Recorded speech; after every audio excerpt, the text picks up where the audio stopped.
Sunday on Denver 7. If we can't get them housed right away, I want them to be able to survive. Changes are coming to Aurora this week, including to the city's brand new urban camping ban. Millions are out of their homes and without clean water in Ukraine. My heart was like, I want to do something about that, but what can I do? How Coloradans are stepping up right here at home. And a little later, we've got a closer look at the newest recruits coming to Broncos country.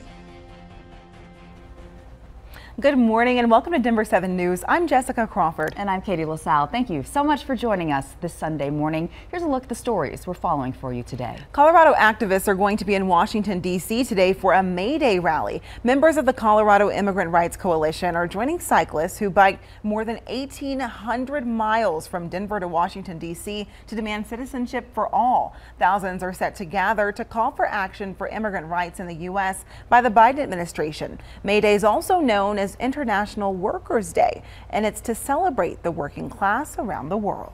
And here at home, the city of Boulder is reminding you to pick up after your dog when on walks or hikes. They're hosting a Let's Do It Day later this afternoon. It's to emphasize the potential health threat leaving animal waste on trails or sidewalks can have. City staff will be at 7 different Boulder trailheads with information and some free swag. Summer watering rules are now in effect this morning. People in Denver, Aurora, Lakewood, and parts of Jeffco won't be allowed to water lawns between 10 a.m. and 6 p.m. In Castle Rock, water restrictions will be in place from 8 a.m. to 8 p.m. These restrictions are in effect through September. Well, let's take a live look outside on this first morning of May 2022. Mostly clear skies. We'll see a lot of increasing cloud coverage quickly this morning, but enjoy the sunshine right now over Westminster and into the mountains. Sun is coming up over downtown Frisco. Roads are dry, but we will pick up a little more moisture later on this afternoon. Temperatures currently in the low 30s in Greeley, 37 right now in Aurora, 38 degrees in Boulder, and further off to the west, 20s over Leadville down through Gunnison. Not quite as cold as this time yesterday, but we are still only in the low 30s from Lyman up through Sterling.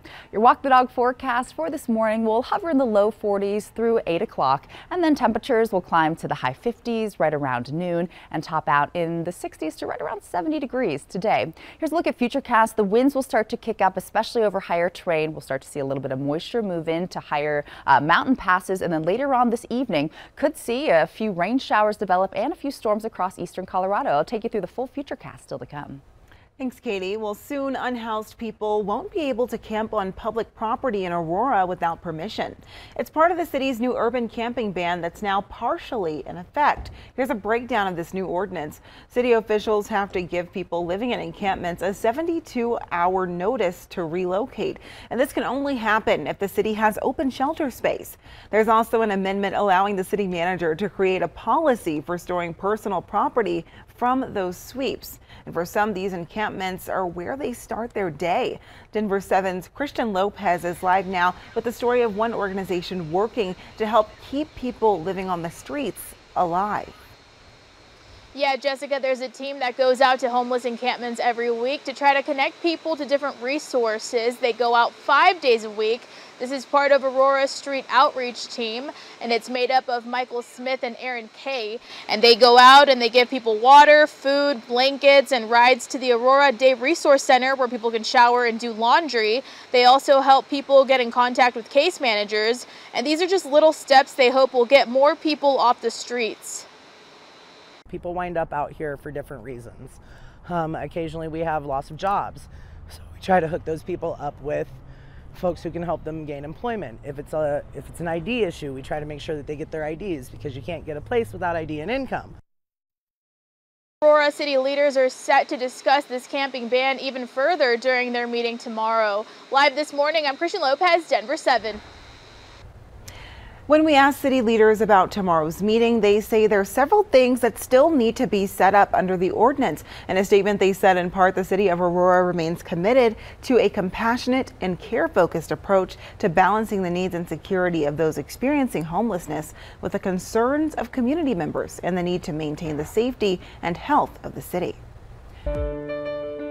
Members of Congress visited Ukraine's capital city of Kyiv this weekend, and this comes as Russian attacks continue to escalate from both the ground and sea.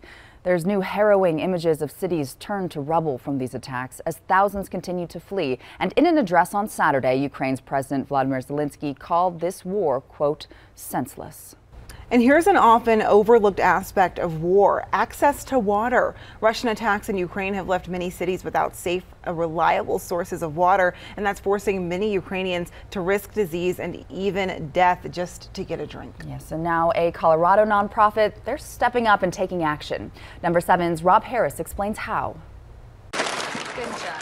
The Water for All team is packing its bags for a trip of more than 5,000 miles to the border of Ukraine. By the end of May, they plan to deliver 6,000 of these water filters, about the size of a soda can, that pack huge potential. What you're looking at is our Vivo Blue water system. I'm going to just muddy this up a little bit so you see how dirty this sort of is, right? And then I'm going to turn it on. All the contaminants, which is Giardia, E. coli, bacteria, protozoa, cysts, are eliminated from the water source. For this particular cause, the Ukrainian war, we developed and designed a portable backpack bag. So military, moms, widows, orphans, all of those people can grab our bag, put it into a river or a lake, and they can have 2.5 gallons, 10 liters of clean water instantly. John DeYoung is president of Water for All, and he says he sees himself in the faces of the young Ukrainians who have lost their parents. I'm an orphan myself from the streets of South Korea. And so